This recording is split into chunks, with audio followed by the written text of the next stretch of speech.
Well, actually, one of the things that I would like to do in a Digital Commons conference to share what we have been doing so far in the past couple of years using Digital Commons on the publication of journals in Indonesia, and how we get tons of benefits of using Digital Commons to improve our visibility and quality of our journals. And also, of course, learn from experiences from other speakers on how they're using Digital Commons and IR to improve the reputations of their institutions.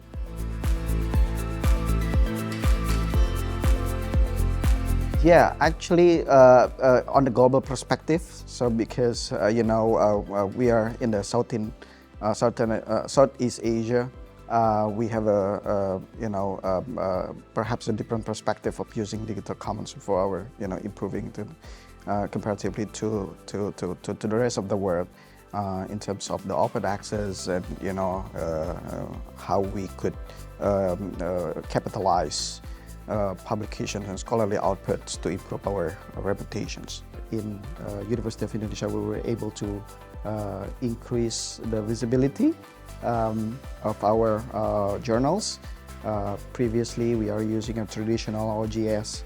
By having our journals using Digital Commons as a platform for publications, we were able to improve their visibility and the quality. Even 10 of our journals have been indexed in Scopus, and 2 of them has been listed in a top tier in journals in Scopus.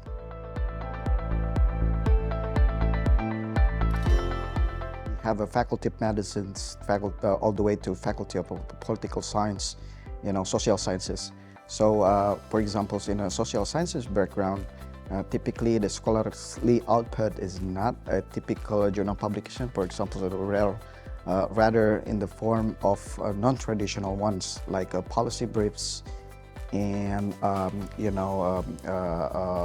all these reports and things like that, which is not published in a conventional journal platforms, and how we could utilize these platforms available at Digital Commons to get them and maximize the impacts of each scholarly outputs. And I think it's very, very interesting for me, and I think it's really beneficial for us to also implement at our institutions.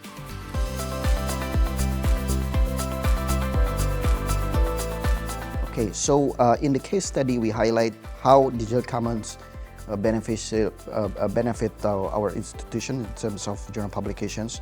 So basically, before we subscribe to Digital Commons, we use our traditional OGS, which pose main challenges typically due to the cyber attack to our OGS, which resulting on some of the archives are missing, and we cannot retrieve all the data in the previous OGS. So by having Digital Commons, we were able to have a more secure platform to facilitate collections of articles. That's number one.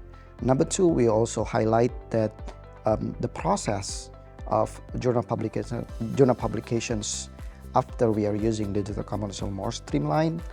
So the publication time after using DC has been reduced significantly. Initially, using our traditional OGS, it takes at least 6 months for every article to get published, since it's being submitted. Now we could reduce significantly, because the process has been streamlined under the using Digital Commons journals platforms.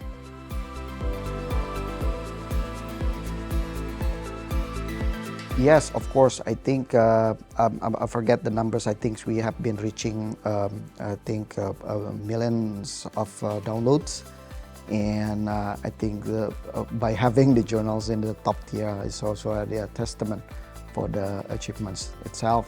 So that's really our goal. So we hope that in the next coming futures, more of our journals will be transforming and transferring to Digital Commons, and more journals will be indexed in Scopus. and ultimately listed in the top tier Q1 journals.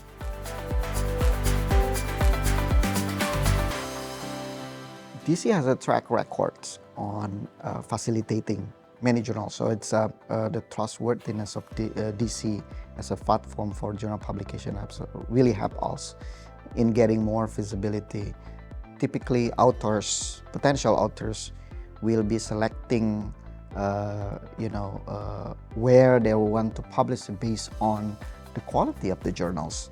So the better the quality of the journal itself, the greater the possibility of you getting more article submissions, which is, the better the quality of the journals, the more quality papers or quality articles are being submitted.